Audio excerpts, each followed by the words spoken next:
O profeta Malaquias é o último da galeria dos profetas do Antigo Testamento. A sua voz é forte e justifica-se. Depois do profeta Malaquias, o povo de Israel experimentou um período de 400 anos de silêncio profético. 400 anos após Malaquias, Deus não se levantou profeta num período longo da história de Israel. É o chamado período interbíblico entre o Antigo e o Novo Testamento. Uma das razões porque os livros apócrifos não foram incluídos no cânon sagrado é porque eles foram escritos neste período do silêncio profético. O silêncio de Deus, como é chamado. Malaquias é a última voz profética de Deus, antes da vinda de Cristo, ou dos profetas do Antigo Testamento. Ele não é o último dos profetas, porque este é João Batista, todo mundo sabe. Aprendemos lá no período da nossa infância na igreja, que João Batista é o último dos profetas. Mas Malaquias é o último profeta a escrever o livro no Antigo Testamento. O Antigo Testamento encerra nele. A partir de hoje você vai ouvir uma série de mensagens que vai expor estes 4 capítulos do profeta Malaquias, ou todo o livro do profeta. A palavra Malaquias quer dizer meu mensageiro, é o mensageiro de Deus, aquele que vinha para falar da parte de Deus. E hoje nós vamos fazer a introdução deste livro, que obviamente será continuado também pelos nossos colegas. É a nossa metodologia de pregação aqui no culto à noite. Malaquias capítulo 1, os versos de 1 a 5. É fácil de você entender o teor deste livro, se você entender a primeira palavra que aparece no livro. Qual a primeira palavra que aparece aí? Sentença. Todo mundo aqui sabe o que é uma sentença? A profecia de Malaquias era para ser lida como uma sentença. E uma sentença de Deus contra Israel, o seu povo, não era contra a Babilônia, que é muito bom reler sentença de Deus contra os outros, não é verdade? A gente até aumenta a voz, engrossa, aumenta o volume, quando a gente vai ler a sentença de Deus para os outros. Mas quando a gente tem que ler para nós mesmos, a gente já lê com a voz trêmula, via de regra. Diz assim o texto: sentença pronunciada pelo Senhor contra Israel, por intermédio de Malaquias. Eu vos tenho amado, diz o Senhor, mas vós dizeis, em que nos tem amado? Não foi Esaú, irmão de Jacó, disse o Senhor. Todavia eu amei a Jacó, porém aborreci a Esaú, e fiz dos seus montes uma assolação, e dei a sua herança aos chacais do deserto. Se Edom diz, fomos destruídos, porém tornaremos a edificar as ruínas. Então, diz o Senhor dos exércitos, eles edificarão, mas eu destruirei. E Edom será chamado terra de perversidade, e povo contra quem o Senhor está irado para sempre. Os vossos olhos o verão, e vós direis, grande é o Senhor também, fora dos limites de Israel. Vamos ler comigo esta última frase aqui? Grande é o Senhor também, fora dos limites de Israel. Ficou uma leiturinha assim tão amarela, vamos ler com mais vontade? Grande é o Senhor também, fora dos limites de Israel. Agora vamos pedir a Deus que nos dê a graça de compreender a sua palavra. Ó Deus, nosso Pai, a tua palavra é lida e é uma sentença. Portanto, o nosso coração se rende a ti. Nós clamamos a ti que venha a nos fazer entender isto. Entender a tua palavra, porque ela vem do Senhor, e o próprio texto diz que é uma sentença não pronunciada por homens, mas pronunciada pelo Senhor, através do seu mensageiro Malaquias. Deus, nós precisamos entender isso e como aplicar a tua palavra ao coração da tua igreja nestes dias. Ó Deus, tenha compaixão de nós agora quando vamos proclamar a tua palavra, vamos anunciar a tua palavra, porque a tua palavra é anunciada assim, quer ouçam, quer deixam de ouvir, é a palavra do Senhor e ela se cumprirá. Portanto, devemos temer e tremer perante o Senhor, para que a tua palavra fiel e verdadeira que é, venha trazer ao nosso coração alento, quando estivermos com os nossos corações tristes, desconsolados. Possa trazer também, ó Deus, correção, instrução, quando o nosso coração estiver disperso.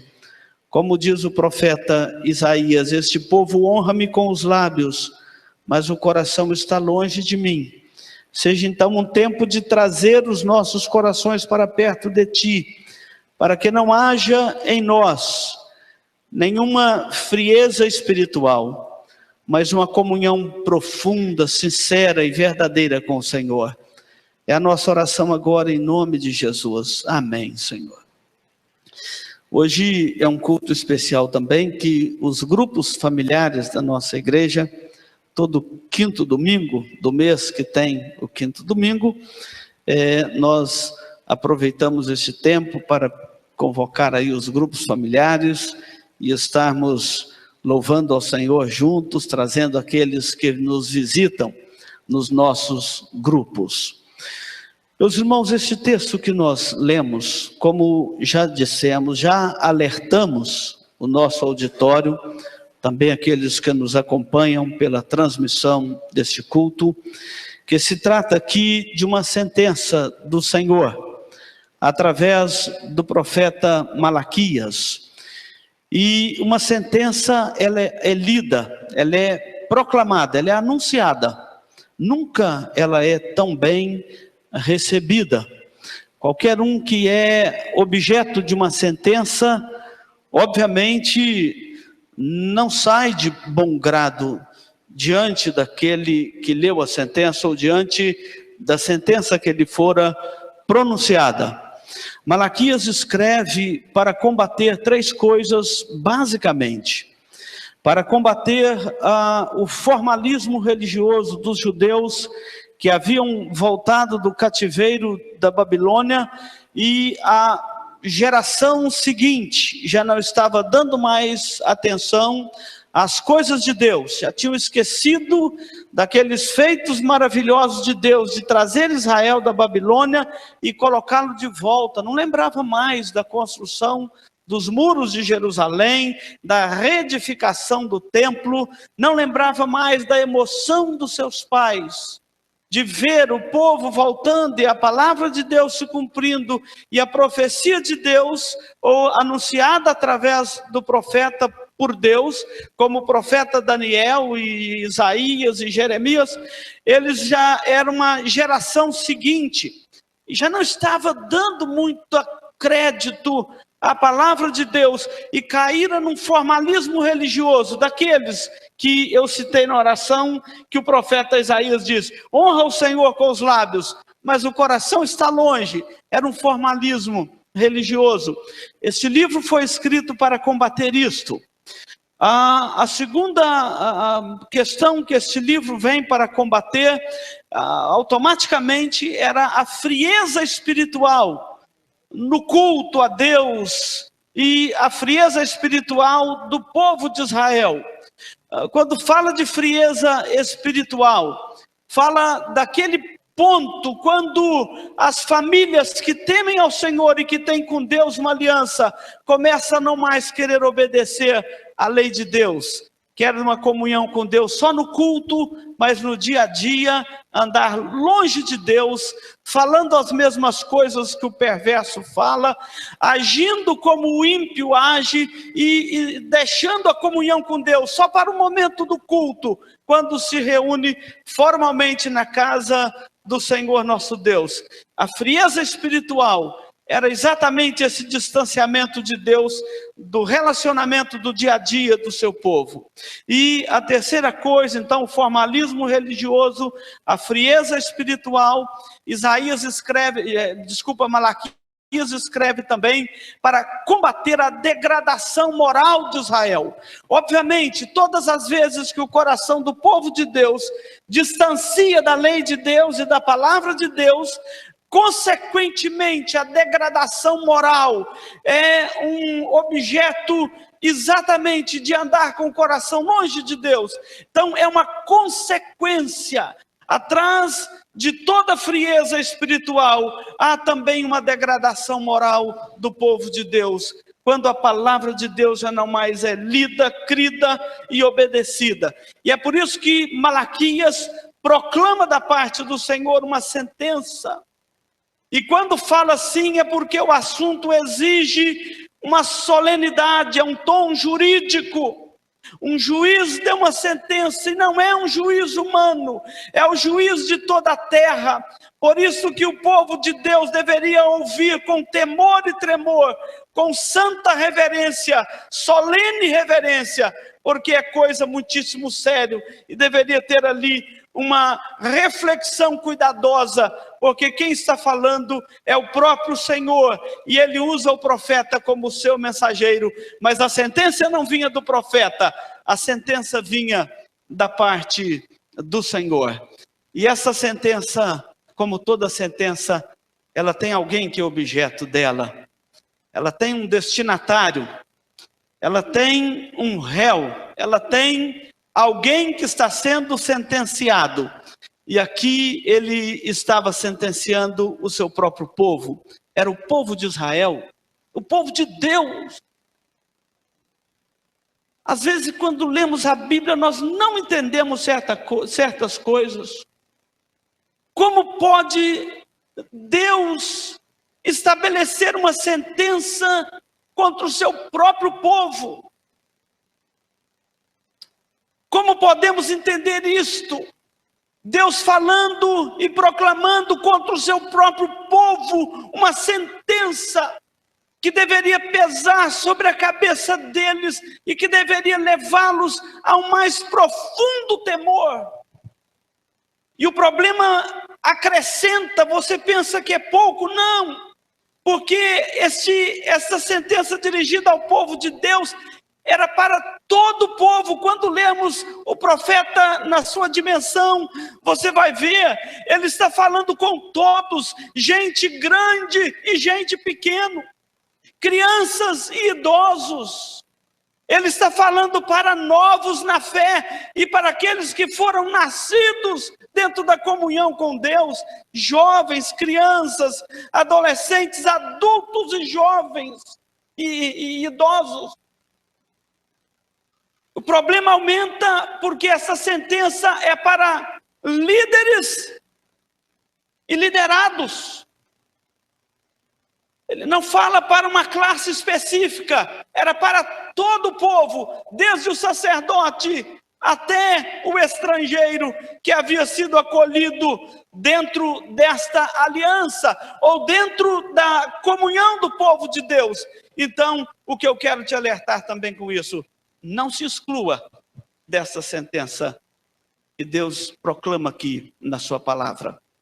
Nós temos a mania de sublimar a mensagem de Deus quando a ouvimos. Sublimar, todo mundo aqui conhece, quem não conhece fica sabendo.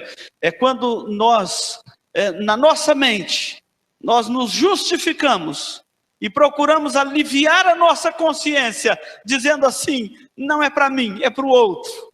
Hoje o pastor falou só para a classe X, da igreja. Não, é para todos.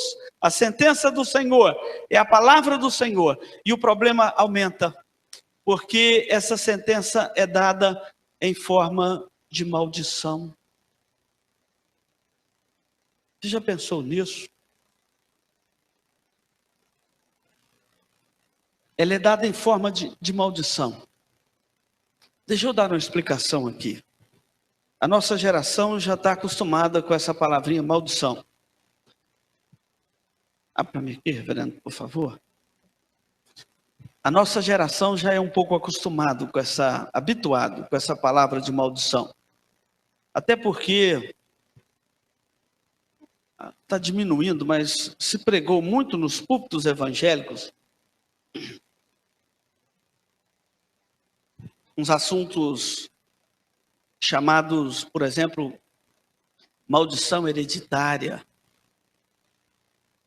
quebra de maldição, congresso de batalha espiritual, não sei das quantas, para quebrar maldição que veio da sua família. Talvez você veio de um ambiente de feitiçaria, de não sei o quê, então tem que quebrar essas maldições.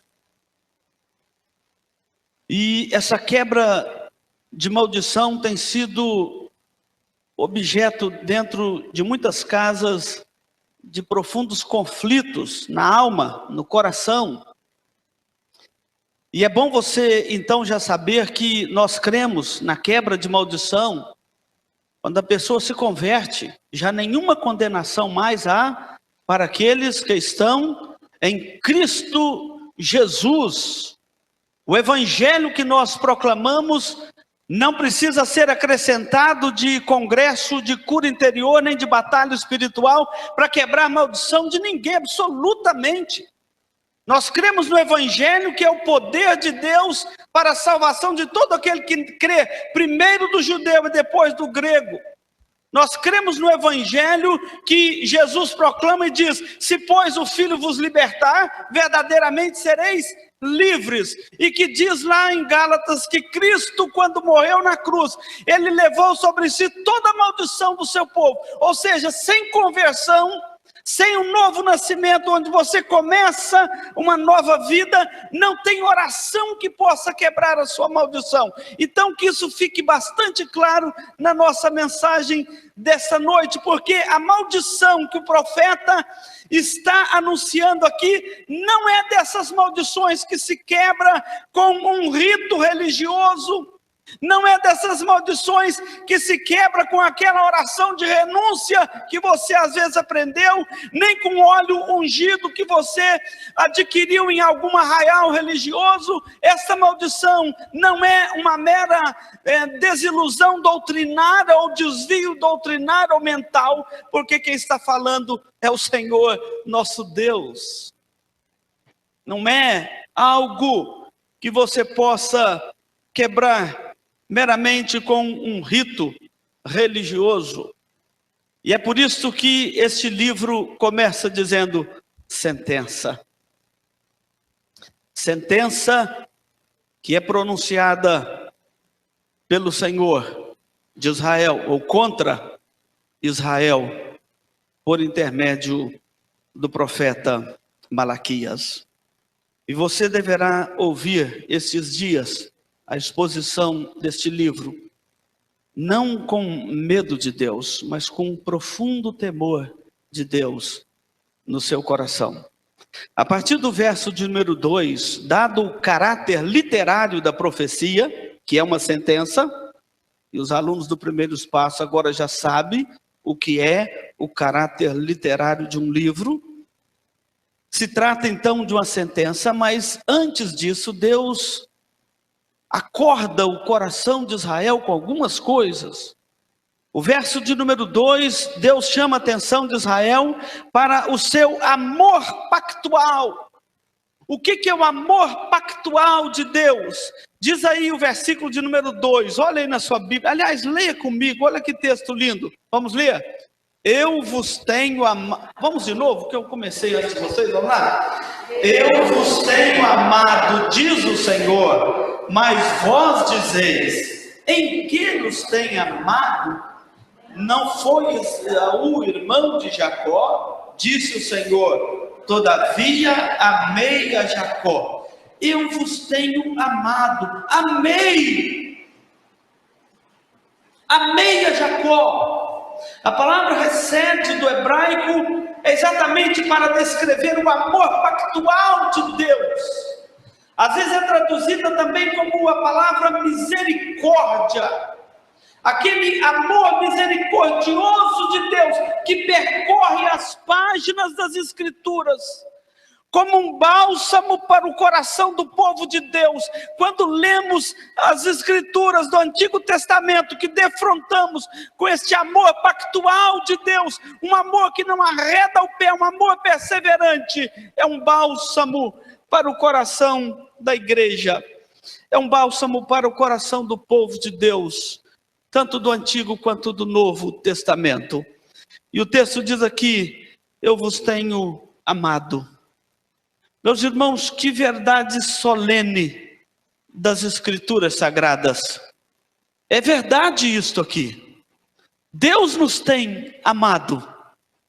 Deus tem amado o seu povo. Deus ama o seu povo.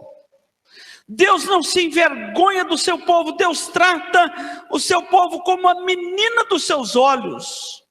E quando o profeta diz aqui: eu vos tenho amado, é a mais pura e real convicção do pacto, da aliança do Senhor com o seu povo. E três verdades solenes deste amor pactual de Deus aparecem aqui neste versículo. Primeiramente, que este amor de Deus, que é um amor dentro de uma aliança que Deus fez com Abraão, aliança da graça de Deus, que não arredaria o pé do seu povo e não abandonaria o seu povo. Este amor de Deus é um amor declarado. Deus é tão cuidadoso com o seu povo, Deus é tão bom para o seu povo, que Ele não ama o seu povo sem declarar isto para o seu povo. Uma das grandes dificuldades, por exemplo, que nós enfrentamos, às vezes, é de declarar o nosso amor à pessoa amada. Nós queremos que ela adivinha, não é assim?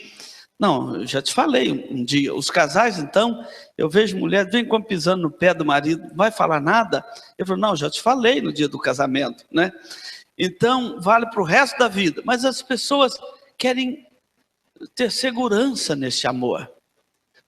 Um filho quer ter segurança que o pai o ama, que a mãe o ama.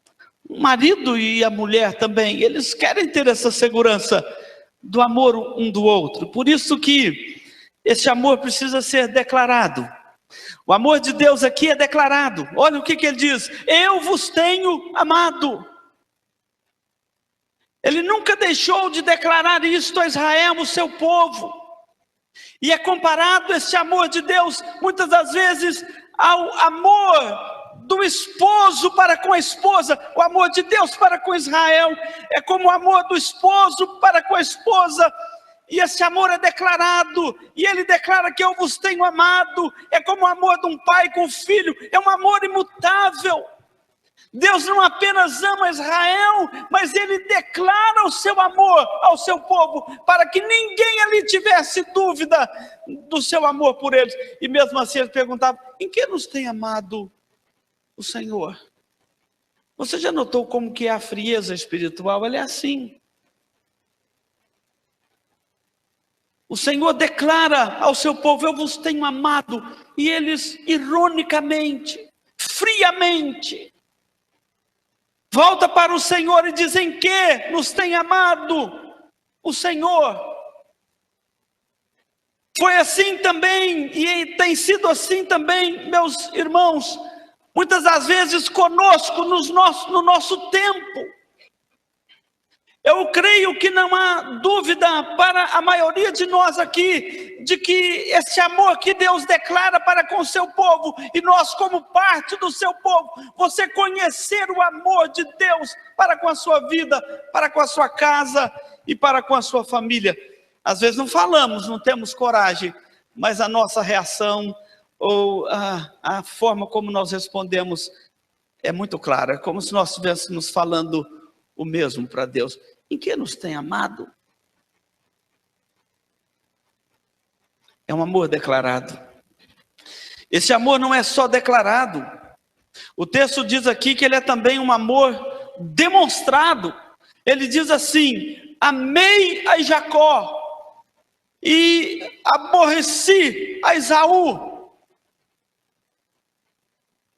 Amei a Jacó. Esse amor é demonstrado.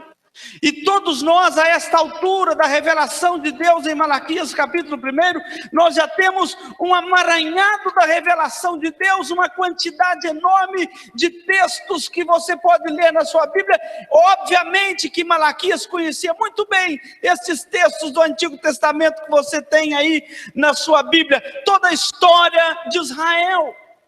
Deus havia demonstrado o seu amor com Israel lá no início. Ele diz: quando eu escolhi a Jacó e me aborreci de Esaú, ali eu já tinha demonstrado o meu amor. E a minha grande escolha por Jacó, eu amei a Jacó e demonstrei.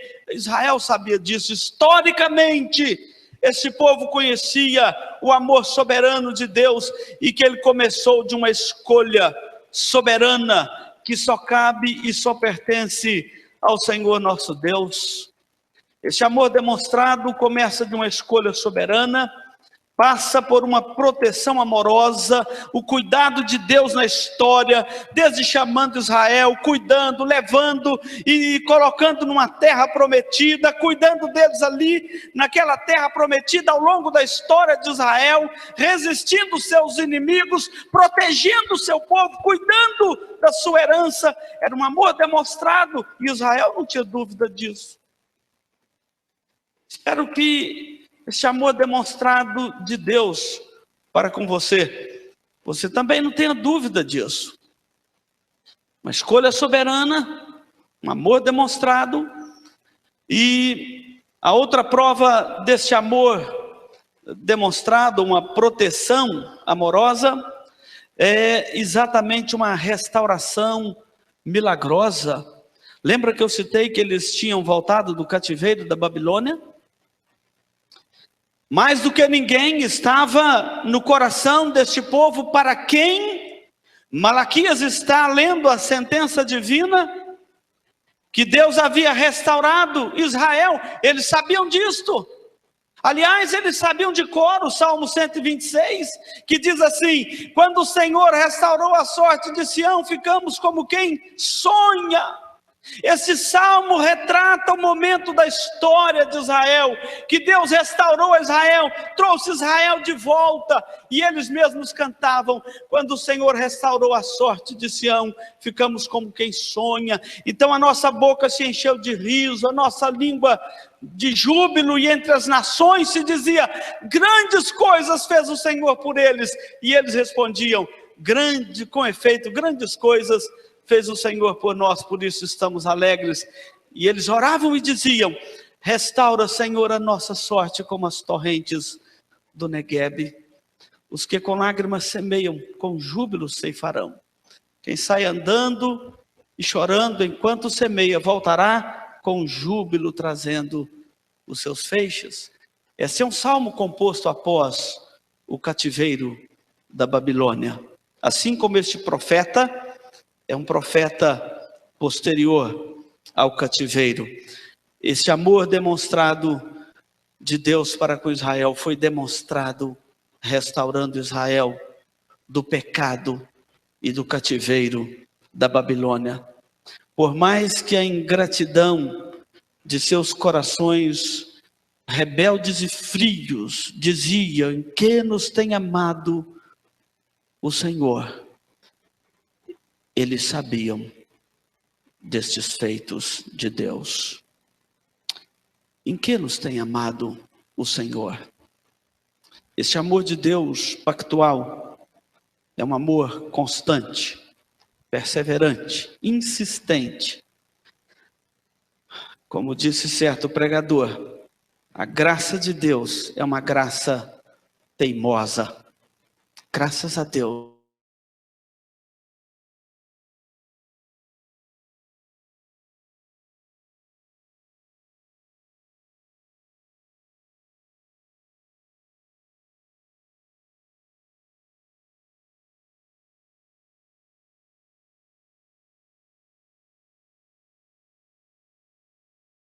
julgamento solene como Israel.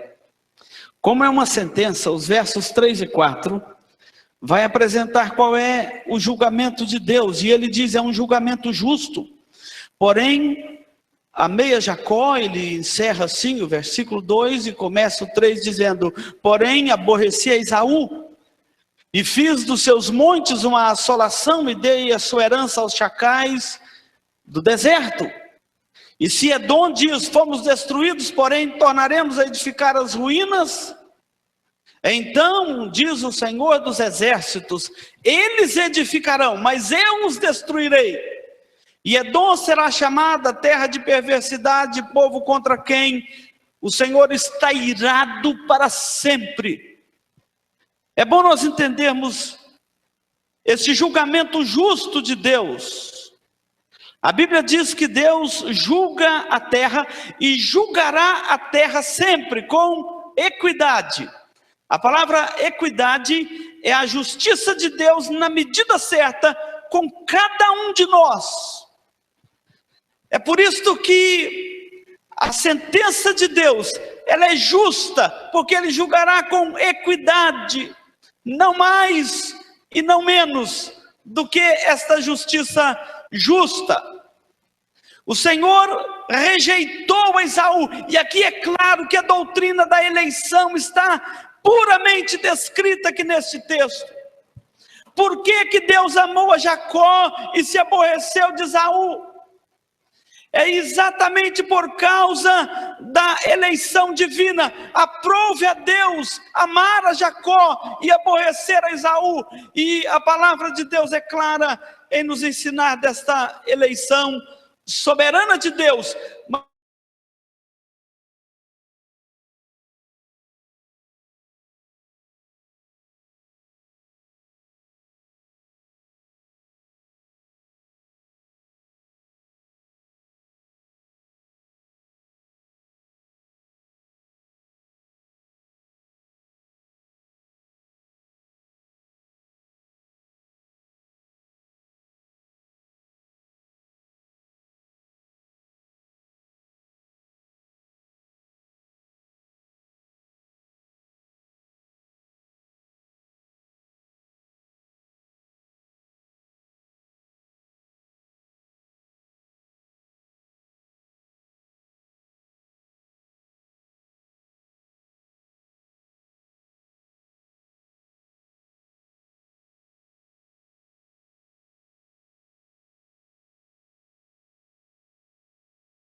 Primogenitura, isso aí daria uma mensagem preciosa, porque Esaú, ele não dava muito valor às coisas espirituais.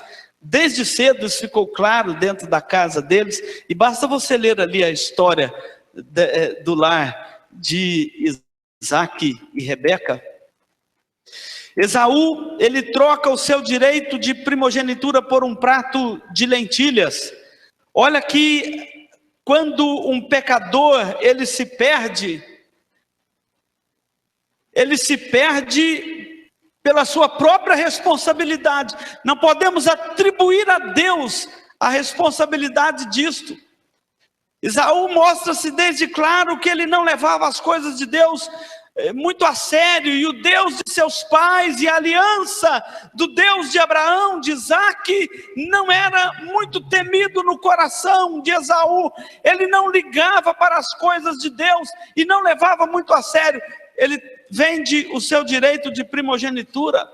A Bíblia registra que ele cresce com o seu coração impuro e profano. O próprio livro de Hebreus, no capítulo 12, versículos 16 e 17, faz esta interpretação, que ele era um homem entregue à impiedade e à perversão. Ele era aquele homem que gostava do mal feito.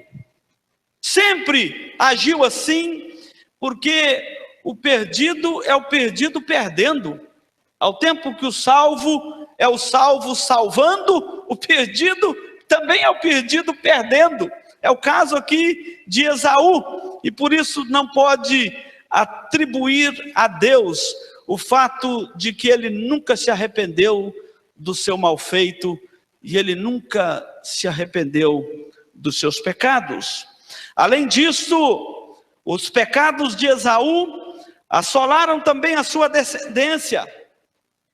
Os descendentes de Esaú seguiram o mesmo caminho de Esaú, o caminho da perversidade. Na Bíblia, eles são chamados de edomitas, ou os filhos de Edom.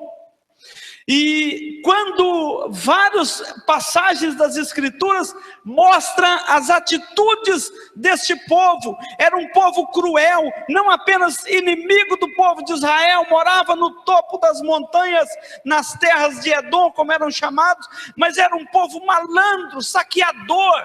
Este povo não gostava de trabalhar, eles viviam no ócio, e viviam também do ódio, e do saque, e da matança.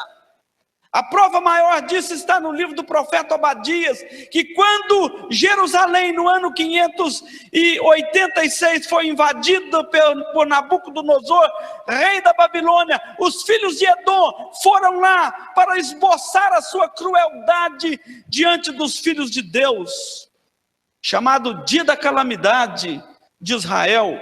E o Salmo 137... o profeta, o salmista, na sua oração imprecatória, ele ora e pede a Deus que vingasse os filhos de Edom. E diz assim, dos filhos de Edom: lembra-te, Senhor, do dia de Jerusalém, porque dizia: arrasai-a até os fundamentos. E ele mesmo diz no Salmo 137, filhos da Babilônia que há de ser destruído, feliz aquele que te der o pago do mal que nos fizeste, feliz aquele que pegar seus filhos e espremê-los, esmagá-los contra a pedra. Tamanha a adversidade, a maldade de Edom. Eles oram a Deus, pedindo que Deus fizesse justiça com a maldade dos filhos de Edom. E o profeta Obadias diz que no dia da calamidade, os filhos de Edom, em vez de ir a Jerusalém para curar as feridas dos seus irmãos Israel, porque eles eram de um mesmo descendente lá de Isaac, em vez de cuidar das feridas de Israel, eles iam para acabar de matar aqueles que estavam gemendo e pegar o restante dos despojos deles, porque era um povo saqueador, não gostava do trabalho, preferiam o ócio. É por isso que os edomitas, eles nunca foram restaurados. E o profeta Malaquias está lembrando que eles nunca foram restaurados, porque era uma sentença de Deus que pesava sobre a cabeça deles. Por isso que o termo que define eles aqui é povo. Olha que está tudo emendadinho na sua Bíblia, no versículo 4. Olha aí, povo contra quem o Senhor está irado, lá uma vez ou outra. Como é que está aí? Para sempre. A ira de Deus não saía de sobre eles. É por isso que na audácia deles, na arrogância dos seus corações, diz o verso 4, que o Senhor está dizendo que se eles dissessem: fomos destruídos, porém nós reconstruiremos os nossos palácios, as nossas casas, a nossa cidade, das ruínas vamos tornar a edificá-las. E o Senhor diz: eles vão edificar, mas eu destruirei de novo, porque era um povo contra quem o Senhor está virado para sempre. Meus irmãos, eu quero concluir a nossa fala dessa noite. É uma sentença. O verso de número 5 diz assim: vossos olhos verão.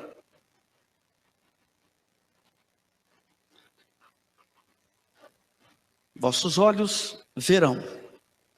Era uma sentença que os olhos deles iriam ver, iria arder as suas costas.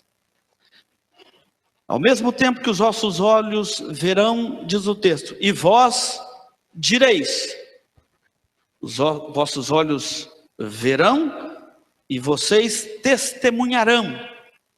Direis: grande é o Senhor também, fora dos limites de Israel.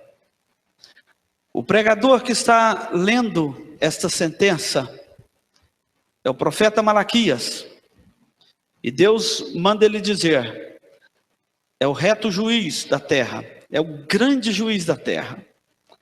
Manda dizer a Israel e lembrar a Israel da grandeza do nome do Senhor, para contrastar a grandeza do nome do Senhor com a falta de respeito que o povo de Israel estava tendo para com o nome de Deus. A grandeza de Deus era conhecida em Israel historicamente, porque foi a Israel que Deus revelou coisas maravilhosas que alguns da humanidade vieram tomar conhecimento, como por exemplo, que Deus criou o universo. Aqueles povos pagãos viviam inventando lendas sobre a origem do universo. Os gregos mais tarde foram tentar levantar teorias sobre a origem do universo. Mas Israel conhecia a grandeza de Deus a partir da criação, porque fora revelados a ele que o Deus soberano, Yahvé, o Deus da aliança de Israel, era o Deus que tinha criado o universo, e a grandeza dele, quando você olha para a grandeza do universo, Israel devia ter isso diante dos seus olhos, devia entender a grandeza de Deus na mão poderosa de Deus, que elegeu um povo para si, protegeu esse povo, disciplinou esse povo e restaurou esse povo, o povo de Israel. Ele era o Deus da aliança, é o Deus da aliança. Deus julgou as nações perante os olhos de Israel com grande poder. Por isso que ele diz assim: os vossos olhos verão de novo, e vocês dirão também, realmente grande é Deus, também fora do arraial de Israel, ou fora dos limites de Israel. Isso é muito bom para nós, porque muitos de nós têm a impressão que Deus é grande só na igreja. Deus é grande, mas os limites dele são essas paredes aqui da igreja. Nós precisamos entender que Deus não é o Deus grande só nos limites de Israel, só nos limites do Israel de Deus do Novo Testamento, que é a igreja, mas Deus é grande porque todo o universo, ele é grande não somente em Israel, mas ele é grande diante de todo o universo. A grandeza de Deus abrange todo o universo. Ele é o Deus do universo, das coisas visíveis e das invisíveis. Ele é Deus também fora dos arraiais da igreja. Senão nós vamos pensar que temos que temê-lo somente aqui, e esquecemos que Israel é propriedade de Deus, que a igreja é propriedade de Deus, mas Deus não é propriedade da igreja, e nem é propriedade, e nem era propriedade de Israel. É isso que Deus está mandando o profeta alertar o coração do seu povo, que ele é grande também, fora dos limites do nosso arraial. Isso quer dizer que se não dermos a ele toda a glória, ele vai levantar alguém que faça isso. Isso significava que se Israel não desse a ele a glória que era devida ao seu nome, ele levantaria um povo para fazer isso. Isso quer dizer a nós que se não dermos a ele toda a glória, ele não deixará de ter toda a glória, porque ele é grande também fora do nosso arraial. Sentença pronunciada pelo Senhor contra Israel por intermédio do profeta Malaquias.